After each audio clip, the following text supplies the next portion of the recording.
Hello, interrogators and interlocutors. My name is Stevie Skine, and this is the QA Monthly podcast, where every month I take Qs and give As to things of the questions that people ask, and then I give some answers to them. If you support me by whatever means, whether that's through Patreon, or channel memberships, or if you have given me a donation one time on coffee.com and your Discord is linked to that thing, or your Twitch subscriber, whatever the way, if you are in the Discord because of that, which you should be, if you've ever donated, you get to ask me questions. And then once a month, theoretically, I try to make it once a month, I will do a podcast video thing like this and answer them. And so we have 34 images, like screenshots from the question room from the Discord today, which contains more than 34 questions, as you can see, because some people ask more than one at a time. And we're going to go through them, and we'll see if I have an interesting thing to say about them. Maybe two interesting things. We'll try and get the counter up as high as it'll go. Go for an S rank. And we start with Kenji the Sneck, who asks 5 things in one question, and they all seem to be about horror, essentially. Okay, so what genre of horror stands out most to you? What horror genre would you like to see more of? And my answer to that is, no, please, I don't want to. I am not a huge horror guy, frankly, because, like, when horror works on me, when it actually frightens me, when it actually fucking scares me, like when it gets into my head and like scares the piss out of me, I'm not having a good time. I don't enjoy that. It is not fun for me. It is not an experience that I want to seek out, and I don't like it very much. And when horror doesn't work on me, then if it's media whose primary purpose is to scare me and it's failing to do that, then it's like, yeah, then I also am not having a very good time, because I'm sort of like, I'm just not being reached by this piece of media. So things that are primarily horror to me, not really, they just don't do much for me. So I would rather not. But you're asking about character designs, and I do have a set of horror character designs that I like a lot. And those are the character designs of Silent Hill 2. And fuck it, let's just be basic. Pyramid Head, right? So Pyramid Head is this like huge hulking brute beast of a thing that chases the protagonist James Sunderland around Silent Hill. And it wears the titular pyramid on its head, which is this like dark enfolding iron mask with like spikes and like horrifying torture devices on the inside that like cause constant suffering and pain. And it wears like a butcher's apron and carries a big knife. And it's like, James Sunderland's primary sort of psychological trauma in Silent Hill 2 is that he killed his wife. Like, his wife was terminally ill, and he murdered her. Or sent her off peacefully to the sweet embrace of death, depending on how you want to look at it. But he murdered her, and he is absolutely incoherent with guilt over that. Guilt and self-denial and self-delusion over it. And Pyramid Head represents that just beautifully, because like it wears this pyramid mask on its face that has these torture devices on the inside causing constant struggle. So it wears this thing on its head that blinds it. It is blind, right? And that blindness is torturing it, which is, oh hey, James Sunderland refuses to admit to himself what he did to his wife. And that truth from which he is blind is tormenting him. I see, like, the relationship there. And Pyramid Head wears a big butcher's apron, which is like, yeah, he killed his wife. Like, he feels like he butchered her. Like that, like the relationship there is really, really clear. And the same thing with like the sexy nurses in Silent Hill 2, which Pyramid Head and the sexy nurses should have stayed in Silent Hill 2. That's where they are good. They are much less good in everything else they've been put into. But they like sort of very clearly represent this, like both like this thing of like the medical establishment and like hospitalization and being under medical care, which is what his wife was, and then this sublimated libido and like this fear and terror that also comes from like being subjected to like long-term fatal illness. Like the character design relates so well to the central theme and thesis of Silent Hill 2. It's really, really good. And what is the most enjoyable horror standout setting you've experienced, for example, Bloodborne? Again, I don't really seek them out, so I can't really give you any kind of a ranking of them. And also, I wouldn't call Bloodborne a horror setting. I know that's maybe a slightly weird thing to say, but given, like, I don't think the function of the setting and the environment in Bloodborne is to scare you in the way that it is, like, not in the same way that Silent Hill, for example, is meant to frighten you. Bloodborne is less, to me at least, about frightening you and more about establishing threat to you, establishing, like, alienation to you, establishing a sense of smallness against a great and overwhelming evil. So I know it's weird to say, but I don't think of Bloodborne as a horror setting, because I don't ever feel like what Bloodborne is trying to do is induce horror in me. Like, occasionally it'll try to frighten you a little bit, but not in the way that horror does. I know that's not a particularly well-formed argument, but that's how I feel about it. What is a horror trope you particularly enjoy? Well, the one I just talked about, like, when the monsters, or the monster, or the horrifying thing actually represents something, when it stands in for something, when it means something. Like, Pyramid Head and the nurses, and like the fake wife and all of the stuff that happens in Silent Hill 2 relates to James Sunderland. It relates to his primary psychosis and his trauma, and what it relates to what the game is about. And I like that. I like that a lot more than like when some kinds of horror occasionally are more like, it's a monster, the monster's coming to kill you, and that it's scary because of the monsters coming to kill you. Paranormal Activity sort of springs to mind as a movie that's like that. It was like, there's ghosts and they're scary, spooky, because things happen. Where I like it a lot more when the monster stands in for like a clear-eyed and well-told metaphor for something, or a synecdoche for something that means something. I like an example of that would be the Invisible Man remake, reboot, like whatever you want to call it, with, I think it was Elizabeth Moss who started it from some years ago, where the Invisible Man in that story is someone who has like invisibility tech and who uses it to stalk their ex-girlfriend, like stalk their former partner, stalk her, abuse her, like terrify her, harass her, and just like be absolutely horrendously brutal towards her. Was like, oh, right, because domestic violence is often invisible to the world. Like, domestic violence is often hidden. Like, the victims of domestic violence are often not believed when they relate their experiences, and people sort of pretend as though the perpetrator and the perpetration of domestic violence is invisible. Strong central concept there. Same thing with Get Out, where like the central horror is like specifically very much about like the way that white culture and white supremacist culture especially, and the way that white liberalism in the United States relates to blackness and to black bodies. It's like, yes, good. Those tropes I like a lot more than when the monster is, there's a scary monster that wants to kill you.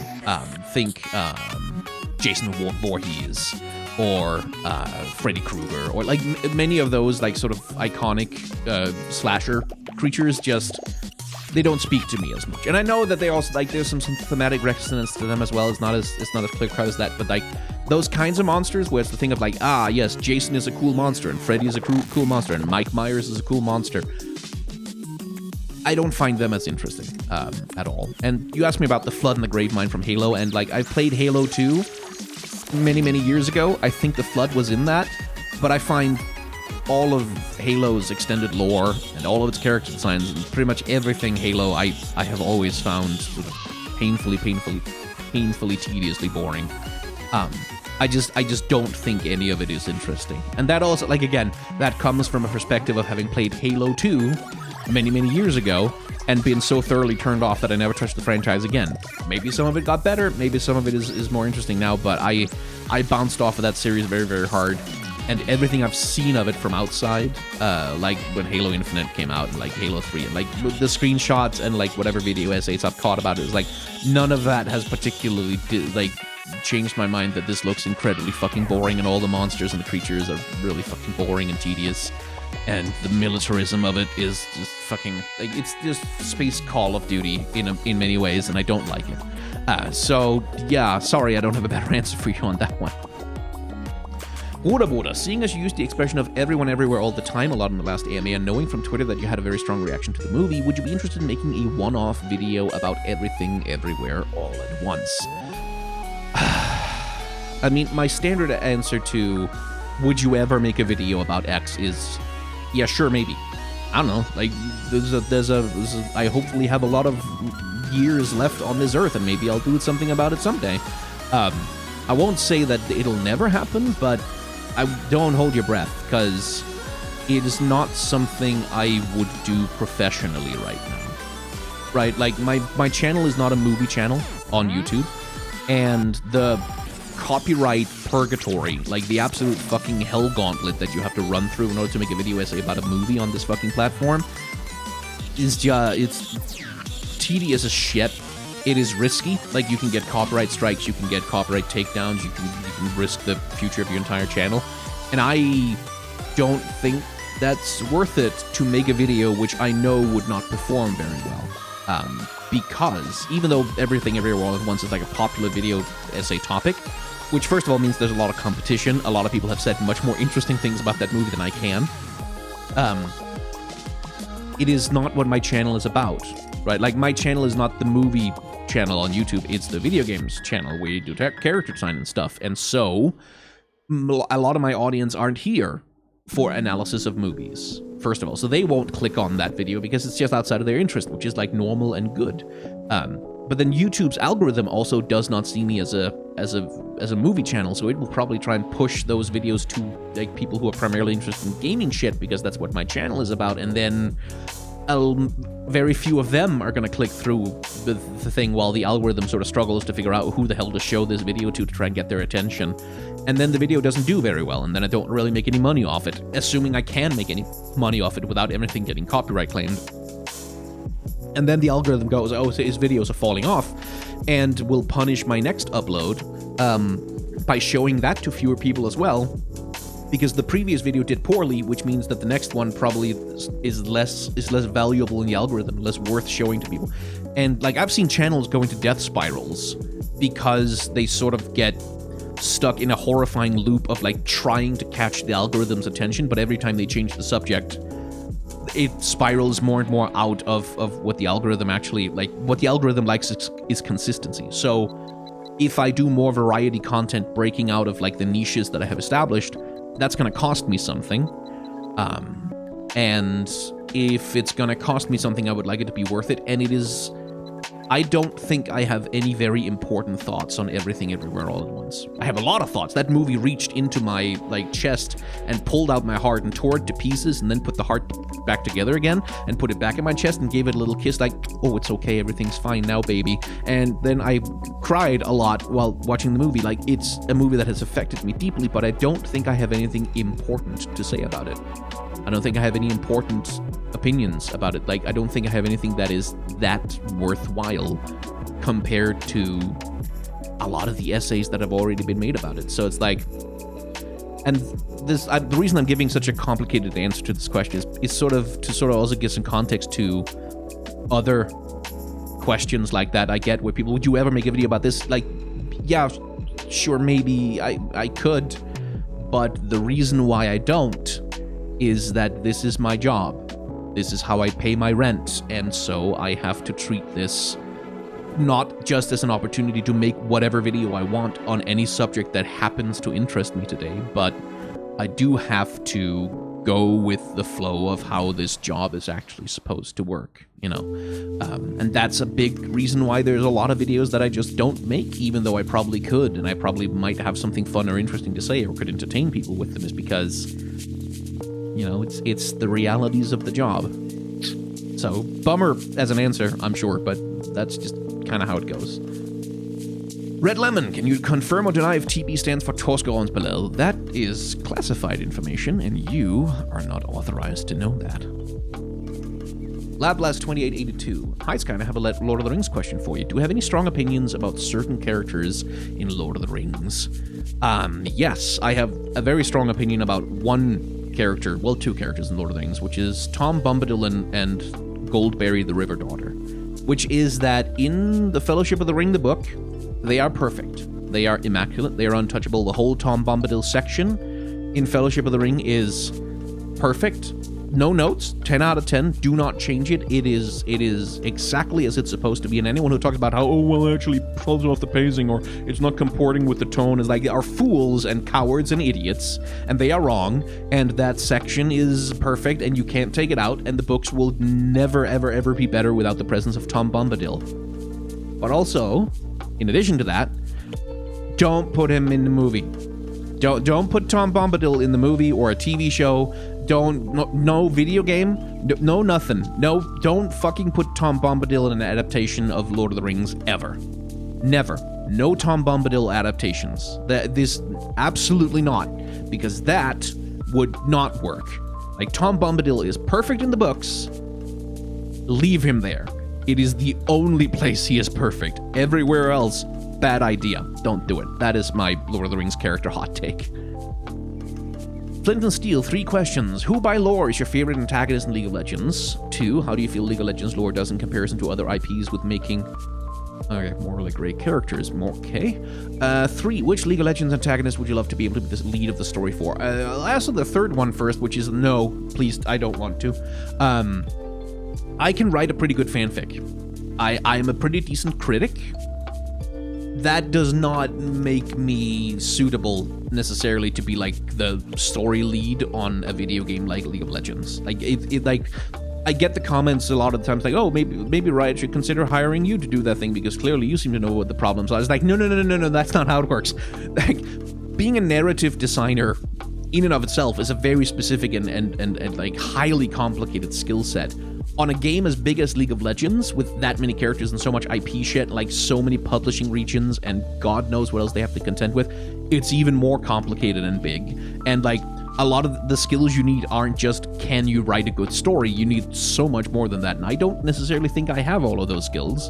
And also, I wouldn't want that responsibility. Like, no. Like, if they released them to the Creative Commons, I would be fucking all over that, but I don't want to be the story lead for a champion at Riot Games. I don't think that's the place where I would do my best work, frankly. But I would like to write fanfictions about them, and I do have a fanfic sort of kicking around the back of my head, like half-finished idea kicking around the back of my head about a story about Swain, who is, as returning to your first question, one of the antagonists in League of Legends that I like a lot because of the ambiguity of him, which is like he's this like Caesar by way of like fascist dictator fashion kind of military leader of the Noxian Empire, which is both Rome and also sorta kind of America, in weird ways, like in terms of like its whole melting pot thing. And he is very convinced that he has like managed to get one over on the Demon of Secrets realm, and is now using the demon's power towards his own ends to empower Noxus and like to steer the world in the right direction and all of that. And we don't know that that's true. Like, it's, oh yeah, like Swain definitely believes it. Swain is definitely confident that he's got this shit under control, but it's a Demon of Secrets. And I feel like maybe it could keep a secret or two also from Swain. Like, for example, how the demon maybe manipulated him into letting him take, air quotes, control of it, so the demon could pursue its goal of consuming more and more secrets in order to empower itself. And as Swain keeps doing intrigue and like doing Noxus shit, it gets stronger and stronger. Like, that there is an ambiguity to Swain where it's like, is he the visionary, powerful, sort of slightly infallible leader that he imagines himself to be? Or is he a human who has trafficked with powers that he doesn't quite understand and must one day pay the consequences? Because, like, even Neela, who's like a scion of an order that has existed for thousands of years, like dedicated solely to keeping the demon lord of joy in check, knows that one day it's gonna win. Like, one day it's just gonna get her soul, and that's just the way it is, and there's nothing you can do to avoid it. So, like, I'm wondering, it's like, is Swain in a similar situation where it's like he gets to play with the demon's powers for a bit, but then the bill comes due? Who knows? I like that ambiguity. Like, I think that's cool. But, so I would love to write a fanfiction about him. Do not want to be the story lead for it.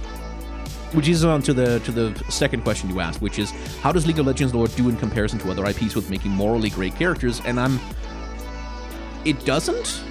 League of Legends doesn't really do moral gray. It doesn't really have any morally gray characters. Its antagonists are pretty obviously antagonists. Its heroes are pretty obviously heroes. And I don't think it does moral gray at all in any of its champions. And I know people will sort of like maybe bring up Swain, where it's like, no, he's a military dictator for an expansionist, brutal, conquering empire. It's like, it's not exactly the textbook definition of moral gray. Or they might say, oh, what about Victor with the glorious evolution? It's like, yeah, no, like Victor, I mean, it depends on which version of him we're talking about, obviously, but my boy Victor, who I love, is in the main League of Legends lore, is a mad scientist boy who is trying to force people to be turned into cyborgs. He has determined that people will be turned into cyborgs, and the glorious evolution will happen, and he doesn't necessarily need people's consent for that, so, like, that's not morally gray. And I think sometimes people sort of get confused between, oh, here's a villain who has a compelling backstory, and, like, a compelling conviction in the rightness of their own cause. That doesn't make it morally gray. That just means you have a villain with a compelling cause. So like I don't think League of Legends does moral gray. I really, off the top of my head, I cannot think of a League of Legends character that I would describe in any meaningful way as inhabiting a space of moral grayness. Like the villains are villains and the heroes are heroes, and like they all have strong motivations. Well, the ones that have lore anyway that are decently written, but. Yeah, like I don't think League of Legends does moral gray, and I don't think it should either. I think it would be a lot worse off if it tried to delve into moral grayness, as we saw, which is what fucking happened with Demacia, which, like, where Riot seemed to think for a time that they had given us a morally gray villain with Silas, which they kind of hadn't, because it's like, no, Demacia is doing like a statewide genocide. And saying, but the guy who's fighting against it is like he's really mean about it, and he thirsts for vengeance and blood. Is like, yeah, no, that's not morally gray. Like, because you have established a moral absolute, which is genocide bad. Actually, like he is a freedom fighter. He's not a very nice one. He's a terrifying one, and like probably he shouldn't be king of Demacia. That would probably be a bad idea. But it's not morally gray that he's in the right. So, yeah, like, League of Legends should not try and do moral grayness. It does not end well. Okay, Zigar with a long question. Hang on, let me just... Oh, okay, right. So, primarily talking about One Punch Man and Mob Psycho. What are your thoughts on them? So you're talking about the works of the comic artist One. And... yeah, no, I am a big fan of One and his work. Like, I think he is genuinely one of the most important manga artists of like our generation. And specifically because he kind of sucks at being a manga artist. Well, no, he doesn't actually. He's fucking amazing at it. But you know what I mean, is that his art is not very well made on a technical level. Right? Like, he's not great at anatomy, he's not great at like foreshortening. His character design sensibility has a tendency to be a bit on the fucking basic side. Like he often draws very unfinished and technically weak drawings for his characters, but the man has an absolutely impeccable sense of storytelling. And this is the thing of like the reason why Murata decided to go in and redraw One Punch Man as gorgeously as he did is because One created a compelling story with him. Like, it's because, like, fucking regardless of the air quotes quality of the art, the thing that matters is that you have a good compelling story with good compelling characters told well. And the thing that One is actually very good at on a technical level is lay out and staging and like just the craft of comics storytelling, like the craft of visual layout and like sequential images and how to create like the pacing and the feel of a story. Like that, he's a genuinely spectacular artist. I find him a very inspirational example. Which is not to say that he's perfect. It's certainly not to say that he's without fault. Like Puri Puri Prisoner from One Punch Man is something I return to a lot because Puri Puri Prisoner is absolutely filthy fucking vile bigotry. Right? And I don't want to fucking I don't want to soften that at all. It is the way that character was originally created and presented is filthy, vile, disgusting, hideous bigotry. Absolutely fucking awful because he's just an extended prison rape joke.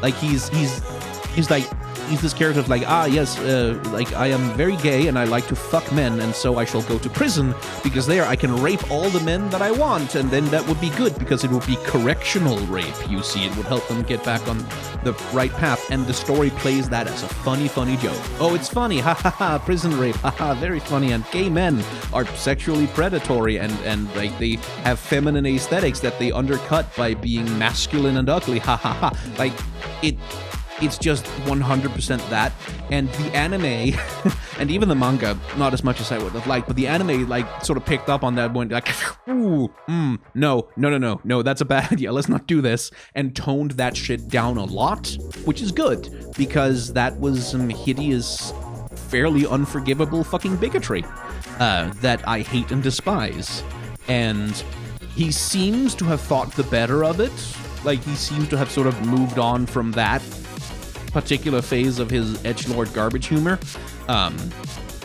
He seems to have gotten better about that, which, thank fuck, but like, no, that, anytime I bring up praise of one as one of the more important comic artists of our time also includes that bit, where he just reproduced some of the most heinous, vile homophobia, right there on the page and thought it was funny.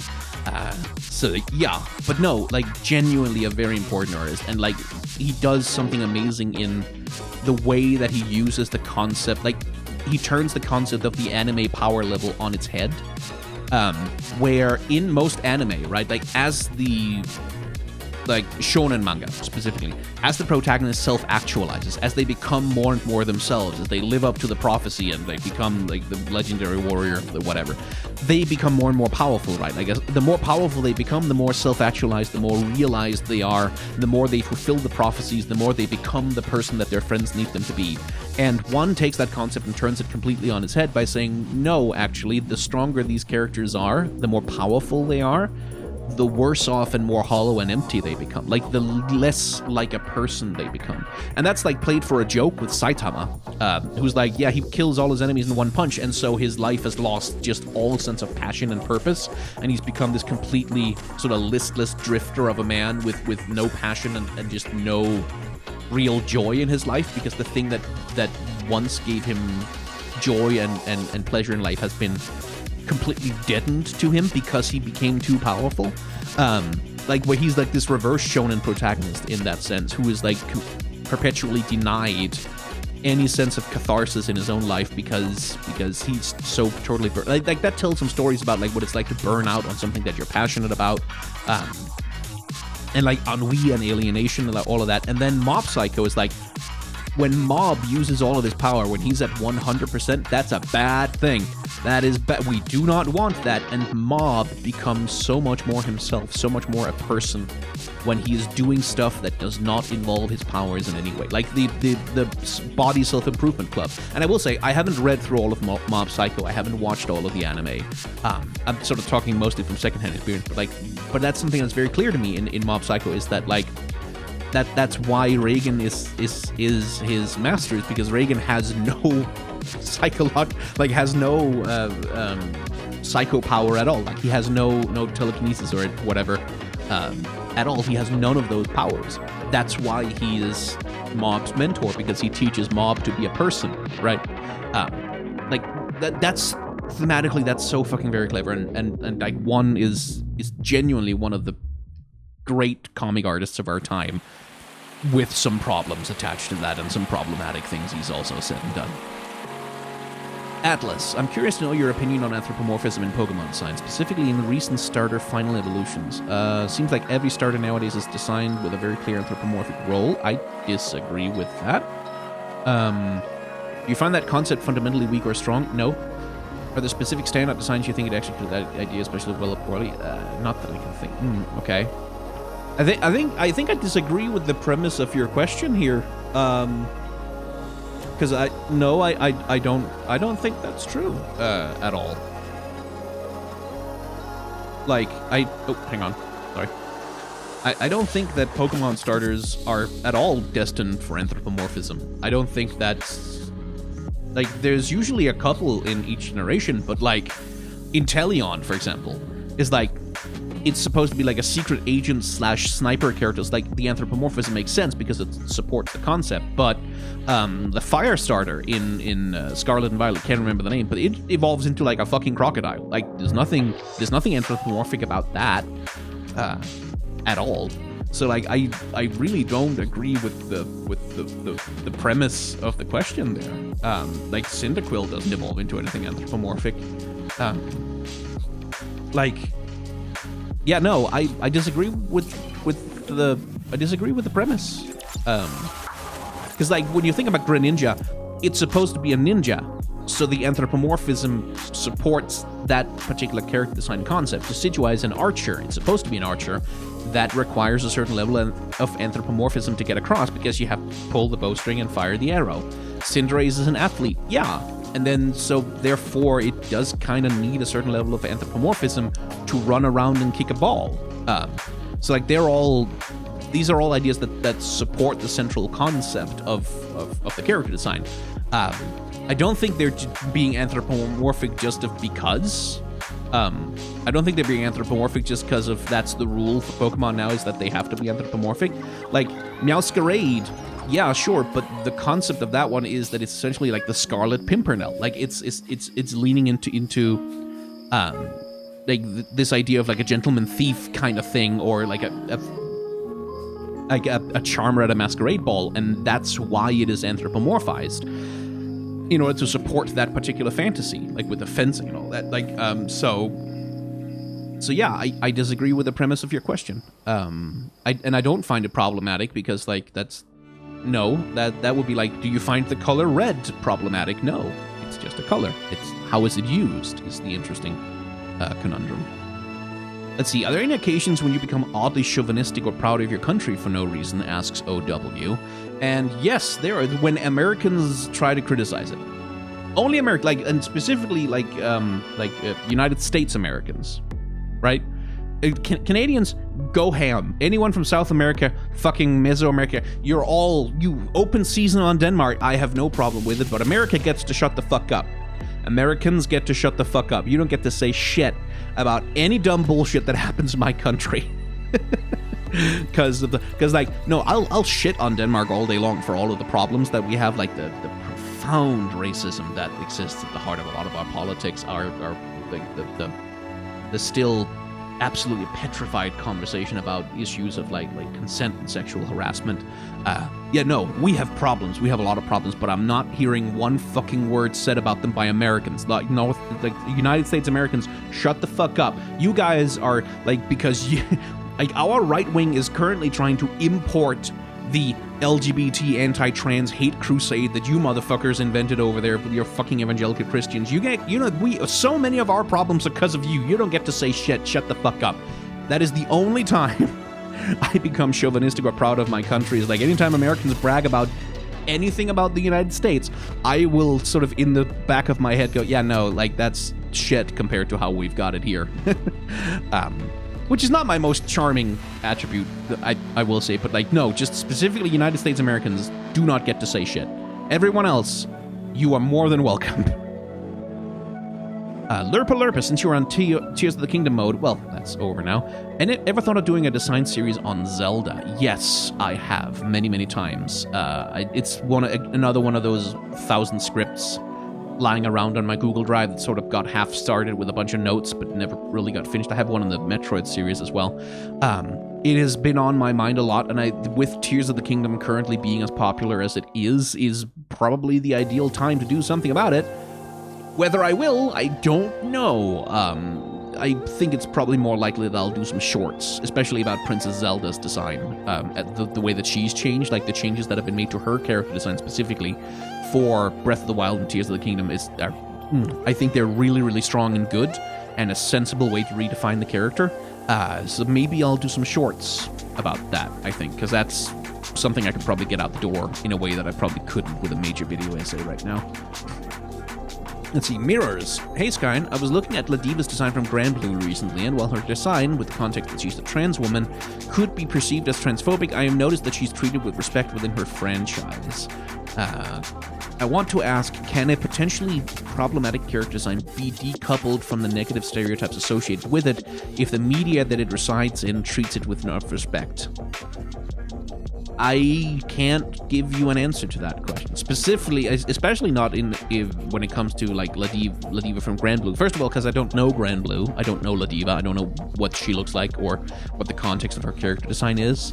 And second of all, that is not for me to make a call about. Like, if you want to know like whether or not Ladiva from Granblue is like an effective use of a perhaps problematic character design, or if she can be reclaimed or like whatever, you have to ask a trans person about that, specifically a trans woman, by the sound of it, or ask the trans community in general. Read trans writers who like produce quite a lot of writing on these particular issues, because that's not my fucking lane at all. If you want to talk about more broadly whether a problematic character design can be decoupled from the negative stereotypes associated with it, the answer is kind of no, because that would be erasure of history, and erasure of context. I don't think you can just like, you can't decouple a thing from its criticism or its problematic elements. What you can do is you can reclaim, you can engage with it critically.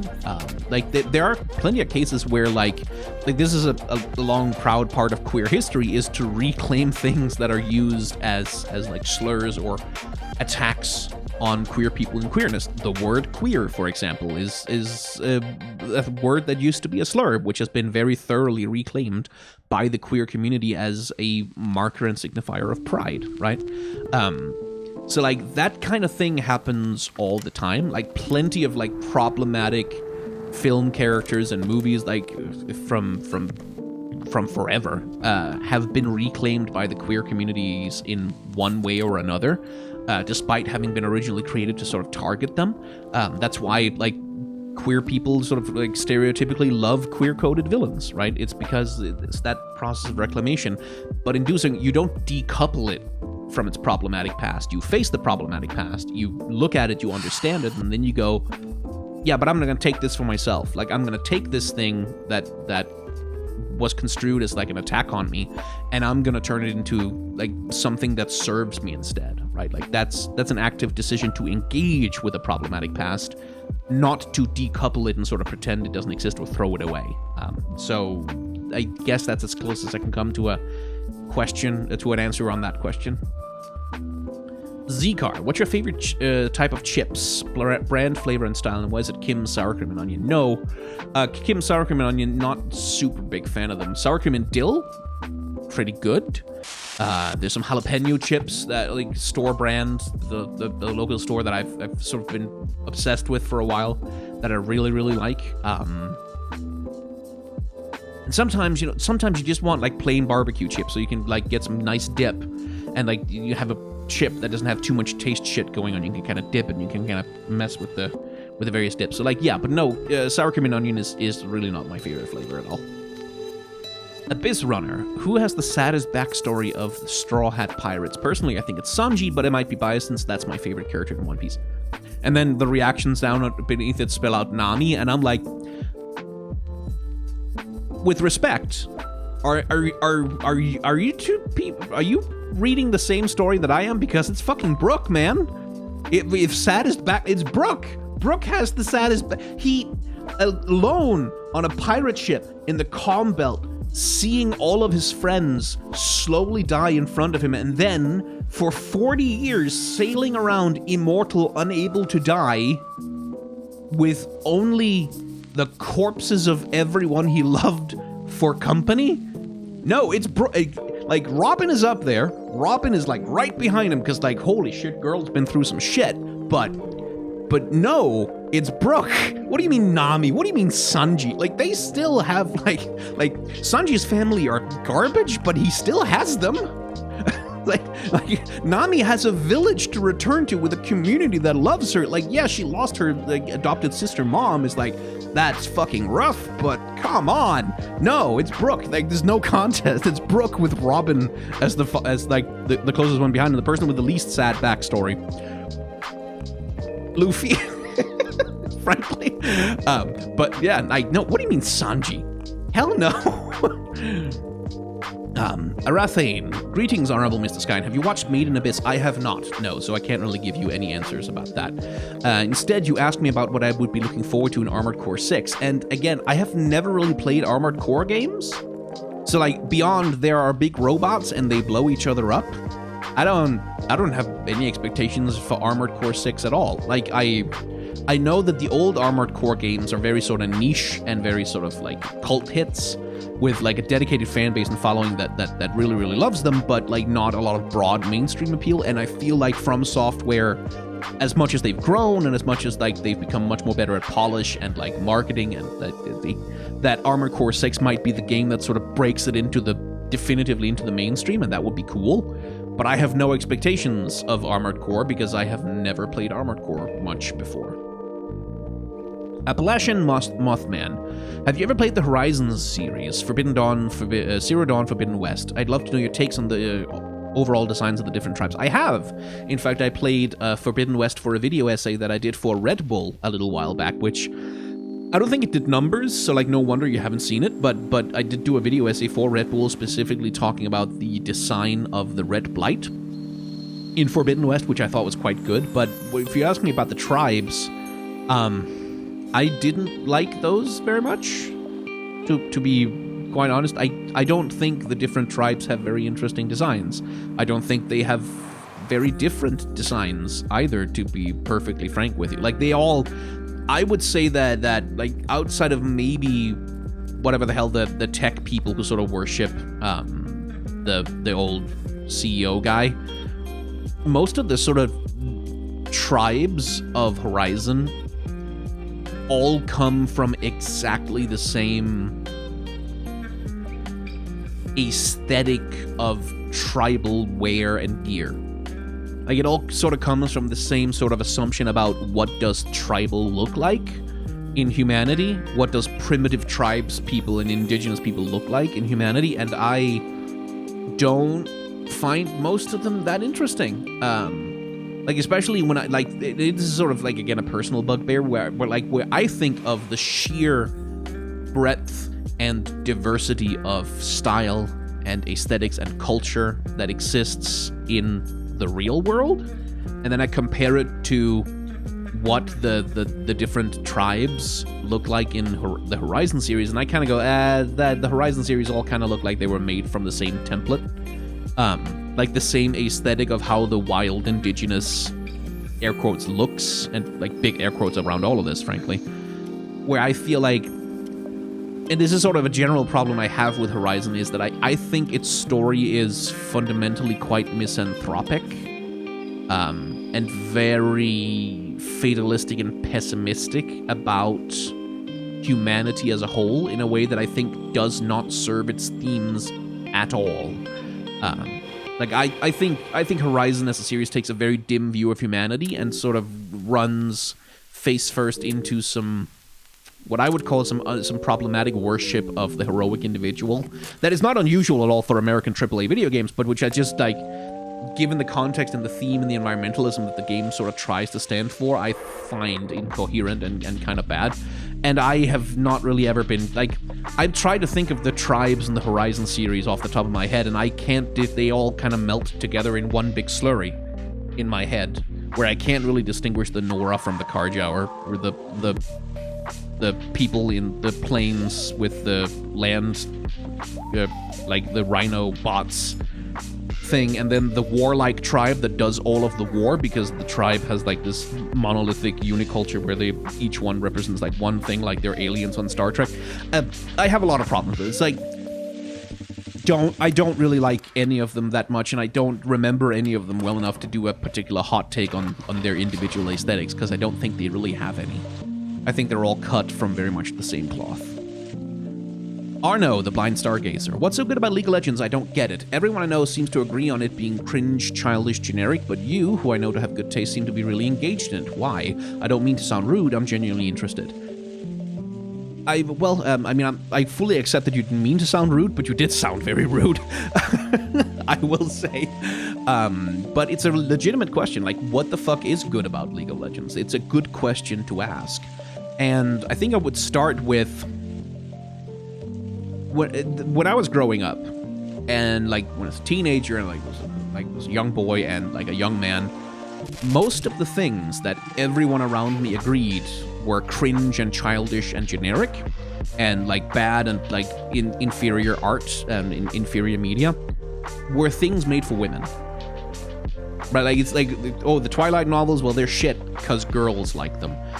The fucking Winx and Witch and, like, anything to do with Barbie and, like, anything to do with like girly cartoons or My Little Pony or whatever, all of that was cringe and childish and generic and lame and stupid and bad. But all of the stuff that the boys were into, which, like, Star Wars and Star Trek and race cars and shit, that was all cool and good and badass and really deep, actually. It wasn't just for kids. Like, anime is not just for kids, Mom. It's really adult and serious. Like, and so I start from a place of skepticism towards anyone who's like, everyone around me agrees that this thing is shit and cringe and childish and generic. It's like, I don't think that is a good basis from which to form your opinion. You should inquire more deeply and ask them, okay, what is it about it that's cringe? What is it about it that is childish? How is it generic? Like, what are the things that you would draw comparisons to and say that this is indistinguishable from that? And then you can get some good criticisms out of it. Like, then you can start to look at, like, the ways in which League of Legends many times fails and does not live up to its potential and like, produces bad, inferior products, which League of Legends has done a lot. But sort of everyone agrees it's cringe, childish, and generic is a bad place to start from, like, if you want to have, like, this again, like, you say that you genuinely are interested, you're genuinely curious about what the attraction is for this, then I would say that the place to start is not from there. Not from what does everyone else thinks that it's shit, but from what are the criticisms, specifically, like in more detail, what are the criticisms of this thing? And so my answer as to what's good about it is, like, I mean, that's a whole fucking video essay in and of itself, but the short answer, I would say, is, first of all, diversity. Which I know, that's like diversity, League of Legends, what the fuck are you talking about? But I don't mean necessarily diversity in, like, a progressive sense or a political sense, but diversity in the sense of you can play as Teemo, who's like a little annoying gremlin who hides in a bush and throws a mushroom that explodes and then he laughs at you. Or you can play as Aurelian Sol, the Star Forger, the father of the universe, the creator of all the stars in the heavens. And you can play as Lulu. Oh, you can play as a cat that flies around on a book. Or you could play as, like, a guy who's super into himself a lot and throws axes around, or a martial artist who kicks people with kung fu kicks, or a tree who's alive and who is really nice to people, or a tree who's alive and is really angry because of some bad things happened to the tree. League of Legends has a fantastic breadth and diversity of different characters and different character fantasies to engage with. And that is, like, and it's, in that sense, it sort of shares, it has sort of the same power as Pokemon, which is that every one of them is someone's favorite. Like, any fucking Pokemon you choose, I have learned this doing the Pokemon shorts, any Pokemon you point at and look to and go, surely no one is into that. There are people who are into that, who have looked at that one and gone, that's my fucking guy. That's the one that I like. That's my one, right? And League of Legends is very much the same thing. There is something there for, I wouldn't say for everyone, unfortunately, that's one of the weaknesses of League of Legends, but there's something there for a lot of people, and there is a much broader and greater design diversity in League of Legends than you will find in many, and truly goddamn so many other AAA franchises. Like, and I do videos professionally criticizing League of Legends for, like, not having enough diversity and not having, like, enough breadth of design in it. But the reason why I do that, the reason why I feel like that's even a worthwhile conversation to have, is because League of Legends has consistently demonstrated that it can fucking do it. Right? Like, and that's one of the things that's good about it. The other thing is, like, occasionally, not all the time, but occasionally, League of Legends produces something genuinely amazing. Arcane is the obvious example most recently. It is a masterpiece of modern animation. I think that's a fairly, like, returning to the idea of everyone seems to agree on it, like, pretty universal praise for Arcane out there, I would say, which doesn't automatically mean it's good, but, like, surely that should counter your argument that it's cringe and childish and generic. But then also, I think of things like Echo's Color Story, where he is afraid to have a difficult conversation with his parents, and so he rewinds time over and over again back to a more perfect moment where he can put off at the heartbreak that he's going to deliver to them for just one more moment. And even though he gets more and more tired every time he does it, he keeps doing it because it's just so hard to have to break their hearts in any way because he loves them so much.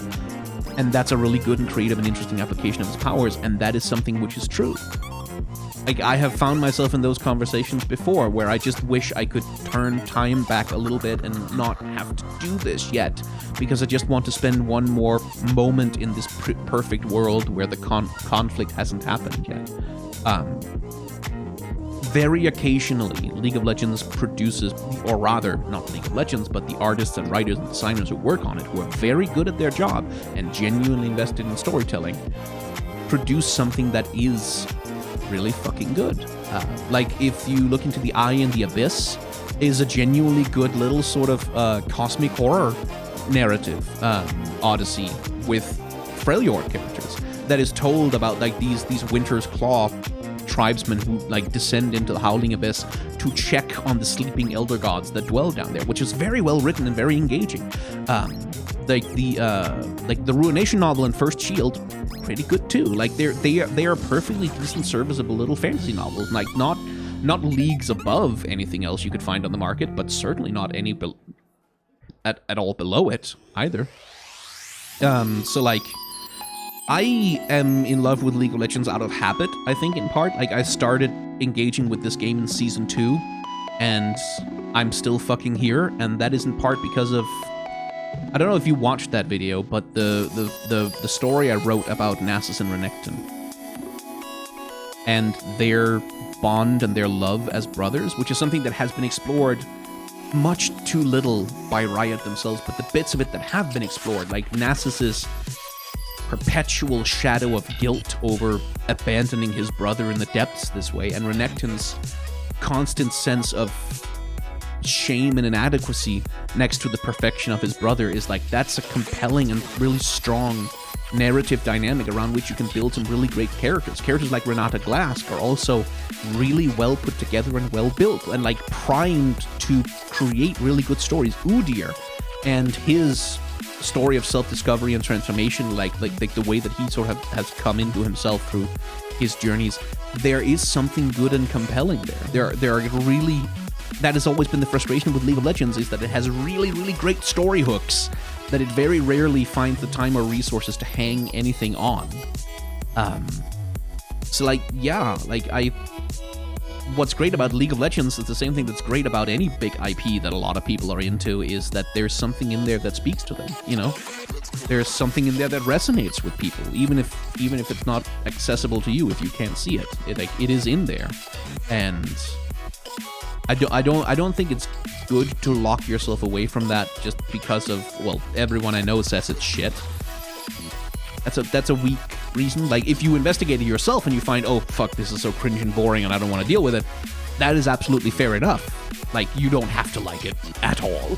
In fact, like, I might recommend that you don't, because otherwise you end up like me. A broken husk of a man. But everyone I know agrees that it's cringe, childish, and generic is a bad argument. It's a very bad argument, and one that is often deployed not really in service of creating or identifying or supporting or uplifting good art, but in service of enforcing an arbitrary divide between high and low art in order to divide people into groups of sort of assigning worth to people also based on the kind of art that they like, and I don't like that very much. Let's see. Isa, what are some movies or series you enjoyed this year? Oh, fuck. Everything Everywhere All at Once is basically the last movie I watched. I have not had time to watch series or movies this year at all. I've watched the first episodes of like a bunch of the seasonal anime that came out, and then I never followed up and watched any of the other episodes, so I've like watched Everything Everywhere All at Once. It's a good film, but that's about all I got. And Kenji the Snack again. What do you think makes Monster Hunter armor and weapon design so good, and what would you say is something that Monster Hunter does with its weapons and armors that makes it better at embodying the spirit of the Monster Hunter world and the monsters that it's supposed to represent, as opposed to a lot of other games and media? You're presupposing an answer there, I think. I don't think that Monster Hunter has very good armor and weapon designs. I'm going to have to disagree with the premise here. I think Monster Hunter, broadly speaking, has mostly a bunch of rather boring and generic armor and weapon designs. Like, not very interesting, not especially inventive, I don't think. And, like, embodying the monsters that they're supposed to represent is like, I would quibble with that a little bit, because a lot of the time I feel like the armor design in Monster Hunter is less about embodying the monster that it came from and more about what if this was a Super Sentai. Like, what if this was a Super Sentai, or what if this was a Dark Souls character, or what if this was a NPC in some other generic fantasy media? I think the strength that Monster Hunter has in its weapon and armor design is that it has so fucking much of it. Right, like, it's less about the quality of each individual piece and more about, like, the sheer volume of availability, allowing for, like, because when players get their hands on it and they start glamming with it, and they start doing, like, all these interesting costumes and interesting character designs, that's all very good. Like, I think that's all very strong, but that's not the actual pieces that they're working with. The actual armor and weapon designs in Monster Hunter are not that interesting. Like it's, hey, here's a really big sword, and here's a really big sword with some scales on it, and here's a really big sword that looks like a medieval fantasy sword from European fantasy, and here's one that looks like kind of like a katana. I don't think that they're that strong, really. And like, I've always felt rather like in terms of how representing the monsters that they came from, like, a lot of them I feel like just like, what if this monster was a kaiju in a cartoon, is what I feel like they do with it, rather than actually sort of try and like represent the physicality of the monster itself. So like, I disagree with the premise of your question there. I think the strength is more in the sheer breadth of diversity and like the sheer range of different things that are available. Like in Monster Hunter, you can have a top hat, you can have a helmet, you can have a Super Sentai mask, like you can have like all of these different varied pieces from which you can forge something. Like, you can build outfits that are cool and fun and compelling, but in and of themselves, yeah, I don't really think that they're all that interesting or unique, frankly. Matrox DX. Two things. First, I got reminded of a really sweet video you released a couple of years back about being aromantic, and coincidentally it came out 2 weeks after I found the label and began to identify with it, and really helped me nail down some feelings about it, so thank you for making the video. Okay, that's not a question, but thank you. Second, with Pride but a week off, well, it used to be a week off, and with Vi and Caitlyn finally being canon, is there any other character you would like Riot to confirm as part of the queer community? Talia. Just confirm that she's trans. Like, Riot, it is all but confirmed, right? Like, this is something that, like, pretty much everyone who loves Talia knows, and Riot are, like, not subtle about, like, implying that, yeah, Talia, she might be trans of gender. It is possible she might be taking the antihistamines. They sort of hint at it and hint at it and hint at it, but they never actually fucking confirm it, because of, I guess, they're worried about all of the shitty transphobes out in the world, which, fuck them. Confirm Talia is trans. Give her a actual trans narrative. Make it explicit. Make it real. Is what I want. And I don't really have a bunch of headcanon. Like, Draven as aromantic, I think, is good. Yasuo as a flirt? I don't think so. I don't think Yasuo is much of a flirt. Yasuo hates himself way too much to be a flirt.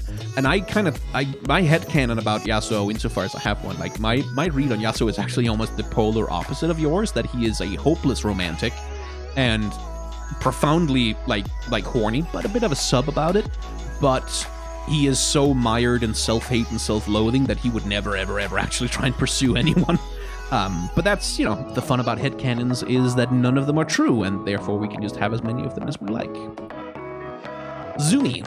Hey Skyn, I often watch your videos on the 2B Skyn channel, the Let's Play channel. Yeah, this channel, in fact. When they're weeks, months, or even years old, does interacting with them do anything, or is it just going into the void? Are you even reading or seeing comments from such old videos? Yes, I am. First of all, yes, it does do something. When old videos still get engagement, when people still seek them out and look for them and watch through them, that all helps the algorithm sort of go, oh, okay, these videos have staying power, these videos have longevity, we might still be able to show them to someone and they might still find them interesting because they haven't gone out of date, right? Like, so that helps a little bit. Now, you're just one person, and YouTube operates on the scale of like tens of thousands, not individual people. So like you personally, individually, I'm sorry to say that you probably don't make much of a difference to the YouTube algorithm. You make a difference to me, but not to the YouTube algorithm. And but yeah, that does help. And I am seeing all the comments and reading them on the Let's Play channel because I can still do that over there. I can't really do it on the short channel anymore because videos there get hundreds of thousands of views and God only knows how many fucking comments. And I'm struggling to keep up with the main channel also, where I do try to moderate a lot more aggressively, but I can't really read all of the comments very closely over there. I just have to skim them most of the time. But no, on the Let's Play channel, because it's still pretty small, I can read every single goddamn comment and like read them closely and remember them, and I appreciate them, so thank you very much for that. Manager Art, hello. I just recently remembered there's a One Piece OVA from '98 before the original anime came out. Have you seen this before? If so, what are your thoughts? I have not seen it. I did not know that existed. And I'm going to go find that and look it up and see what it looks like, because that sounds cool. Hedona, heyo, are there any recommendations as to where to start with research? A friend of mine has a big project for social studies and is a bit overwhelmed, and it's been a while since he's done that type. I've done that type of work, specifically about history. Go to the bibliographies of books. Like, if you're completely starting from scratch, go to the library and ask the librarians about where do you have the things that relate to this thing.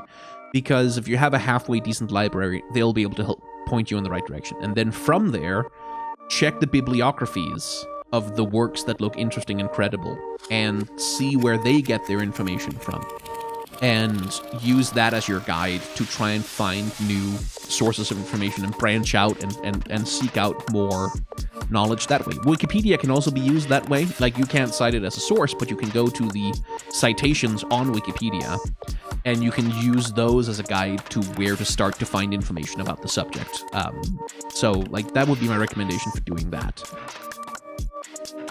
Nigmas, you've been playing the heck out of Tears of the Kingdom. Got any thoughts about how the game depicts returning characters, especially Zelda?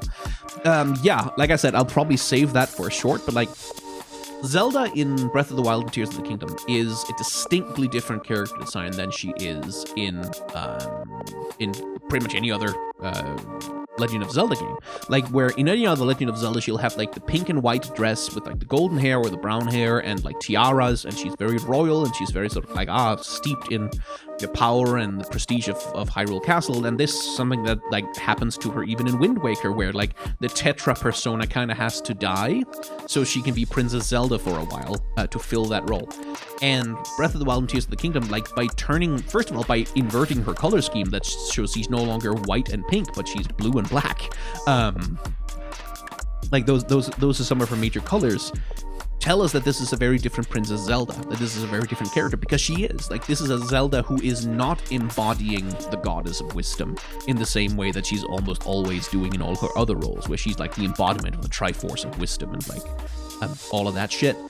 This Zelda is insecure, she's young, she's searching for her place in the world, especially in Breath of the Wild. And like I think the way that they completely inverted her character design for Breath of the Wild and Tears of the Kingdom is brilliant. I think it's excellent. But yeah, like in terms of other returning characters, I would have to sit down and sort of collect my thoughts more completely about them. RC Scooter asks, since SGDQ is going on, have you ever tried to speedrun a game I've been tempted to? If so, what game? Yes. I think I've mentioned this before, but I do have a thought in my head about doing a Dark Souls speedrun, specifically inventing my own category so I can hold the record in it. Like, it's this...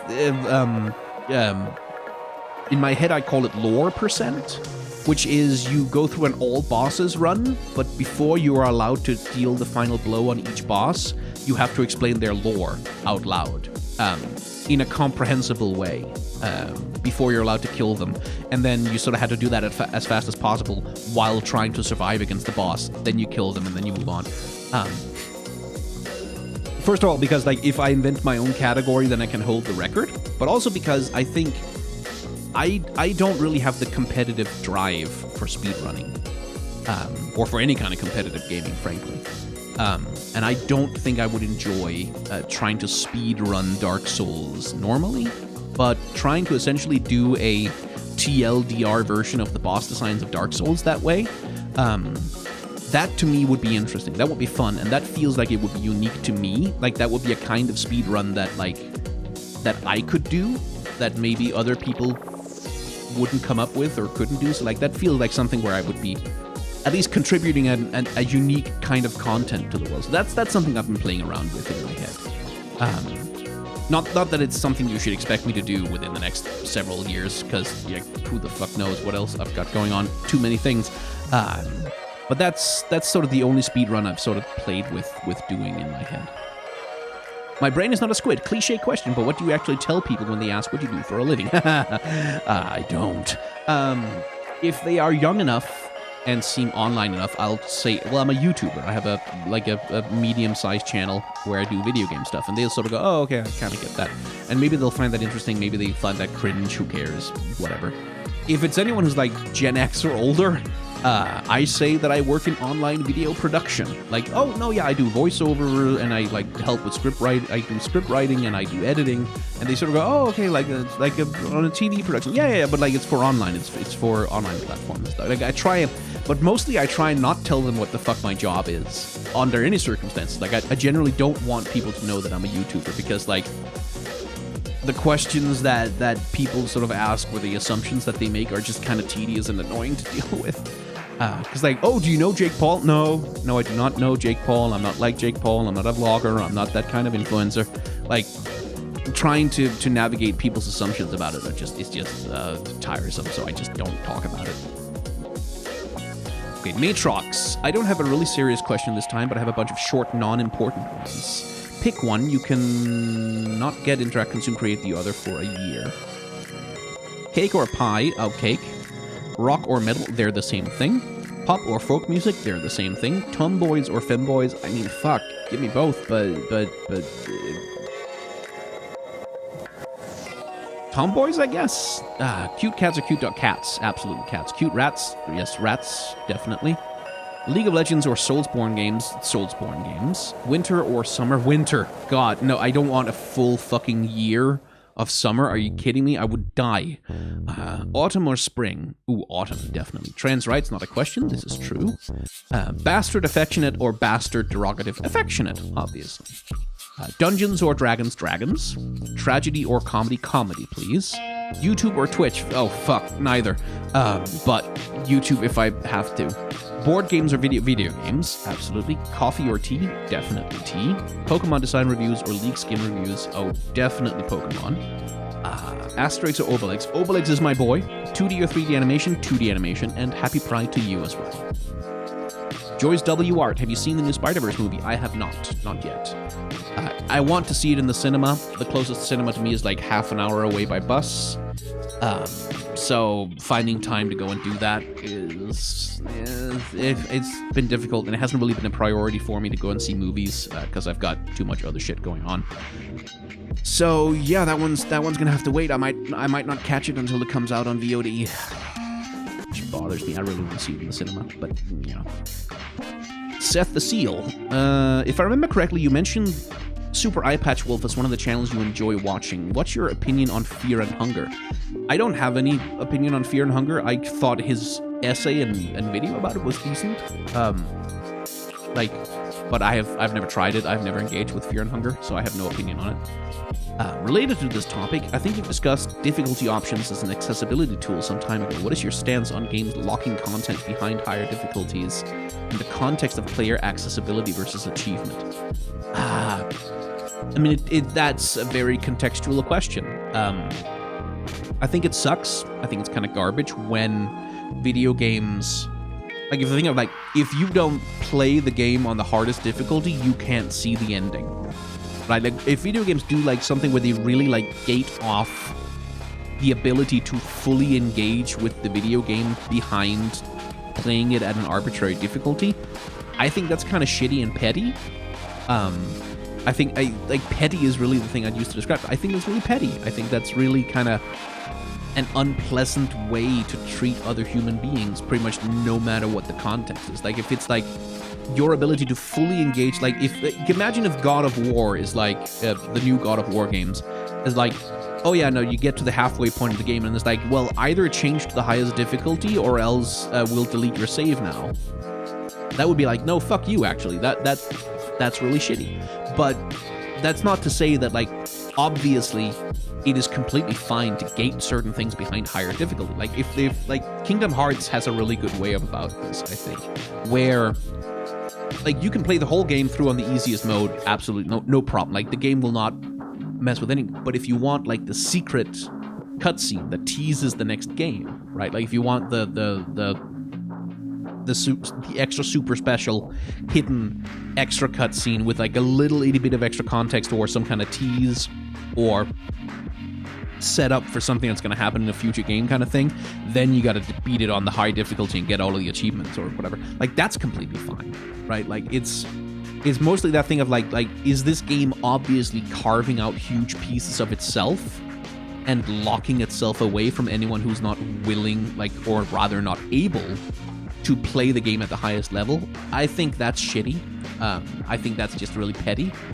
But, like, having rewards for playing the game at the hardest difficulty is not a problem at all. Like, that's completely fine. It's just that thing about whether the things that are locked away in a way which is petty, in a way which is just kind of cruel towards people who don't have, like, the 150 hours to sink into a game to learn how to beat it on the ultra nightmare gonna fucking kill you difficulty, right? So it's nuanced. Barb Jesser, I have a question. How would you rule the world, Mr. TV's concert? I fucking wouldn't. No, absolutely not. Like in the same way that, like, if you ever asked me, like, what would you do if you were a billionaire, my answer would be to stop being a billionaire as fast as humanly possible. Because I don't want to be that, and I do not want to rule the world.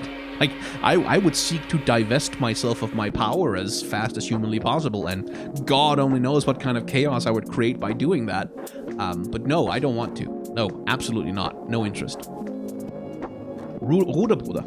What is something you wish you could enjoy more? I always wish I could enjoy Pokemon more, but I could never get into it, and I can't understand the strong feelings other people have for the games, creatures, and anime. I mean, Magic the Gathering, I guess.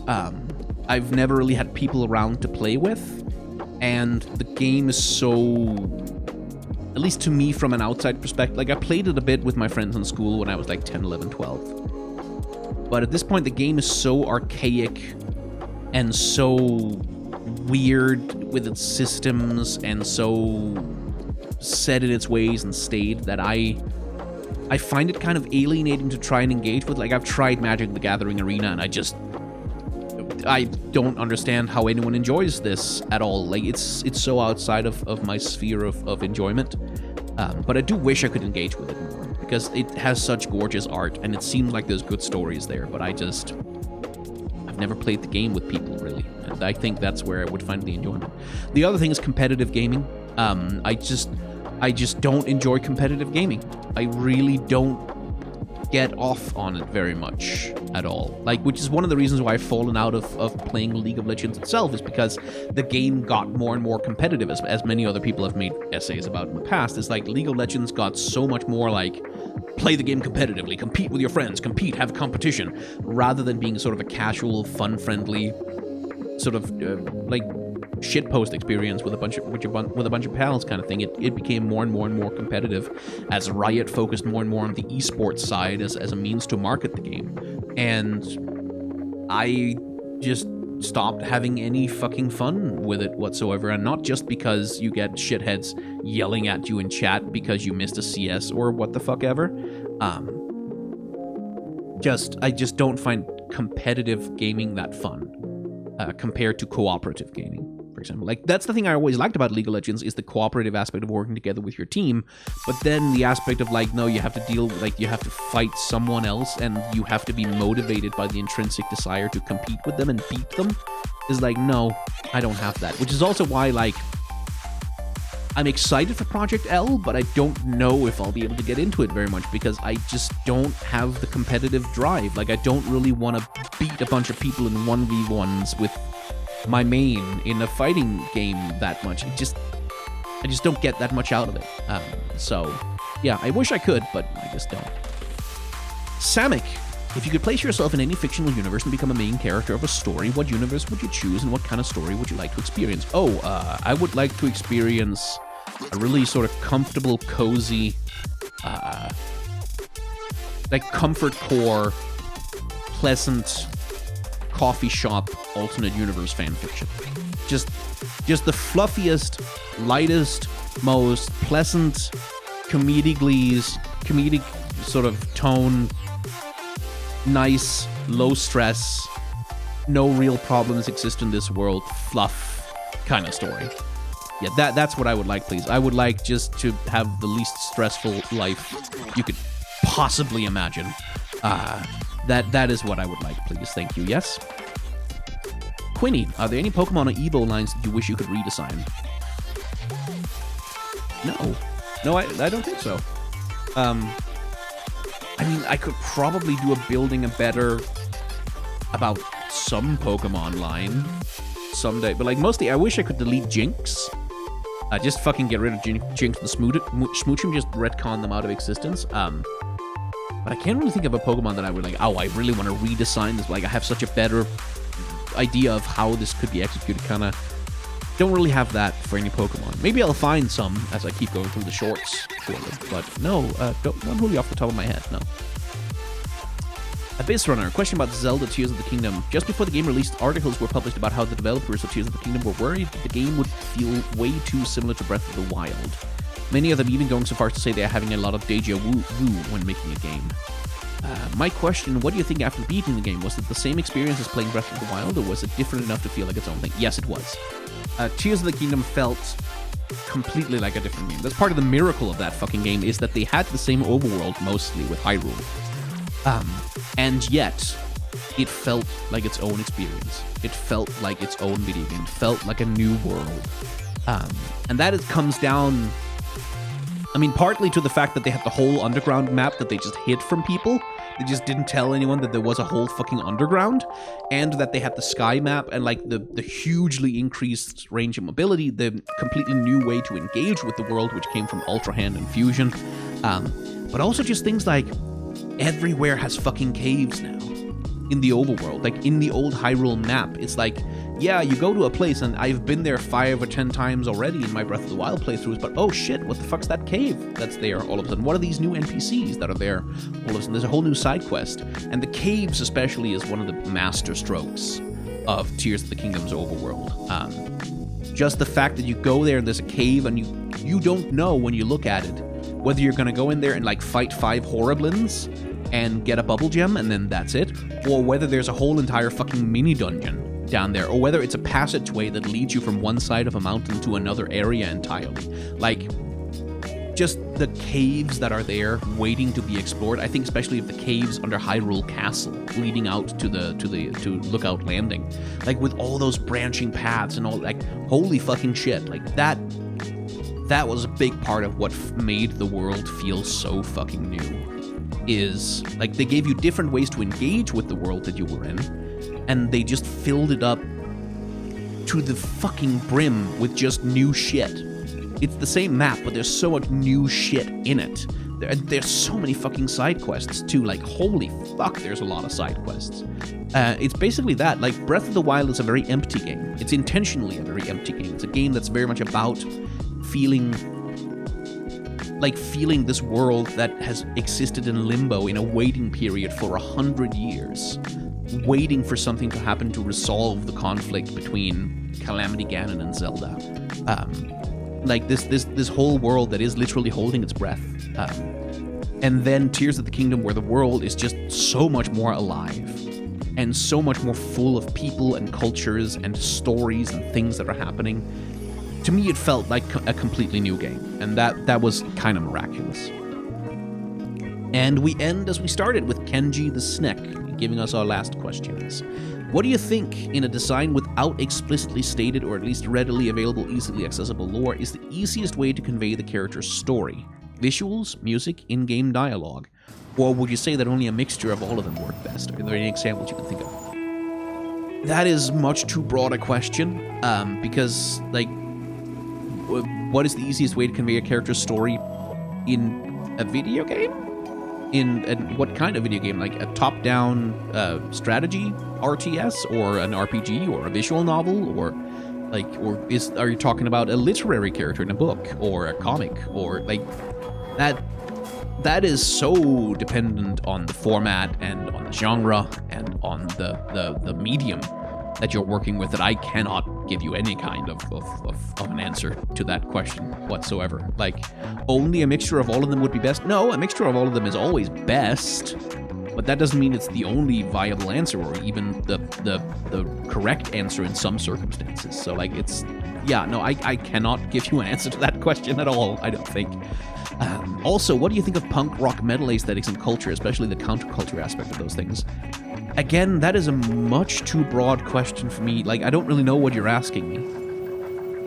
What do you mean by the counterculture aspect of those things? Because all three of those things are not necessarily counterculture, haven't been for, like, punk still sort of holds on by the skin of its teeth to some claim to being counterculture, but metal and rock, no, they are not counterculture at all. Like, they used to be once upon a time, but they fucking aren't anymore. And I don't, like, punk rock metal aesthetics and culture is also, you're asking about the breadth from like fucking shoebox punks playing little house shows in like cellars in Seattle, to like the fucking mod culture of the United Kingdom, to like the emergent forms of like Indian punk. And like, that's way, even just for punk, that's way too broad a question. You bring rock and metal into it too. Is like, what, dad rock, hair metal, like classic rock, like folk rock? Like, God, I don't know where to even begin to answer those questions, honestly. So yeah, slightly unsatisfying for an ending, I suppose, but that is so broad that I cannot begin to formulate an answer to that at all. But that was somewhat more than 34 questions, but a whole bunch of questions from people who support me via the ways that you can support me, which is Patreon, Twitch subscription, YouTube membership, individual donations on Coffee. I think Nitro boosters on the Discord also get access to the Q&A room. I think so. So if you want to do any of that, you want to ask me questions for this podcast, you can do that, and I would be very grateful for the help. But if you don't want to, and you just enjoyed hanging out with me, answering some questions and talking about some stuff for a while, then I appreciate you on that front as well. Thank you very much for your time and your attention. I'll be back next month, or at least I'll try.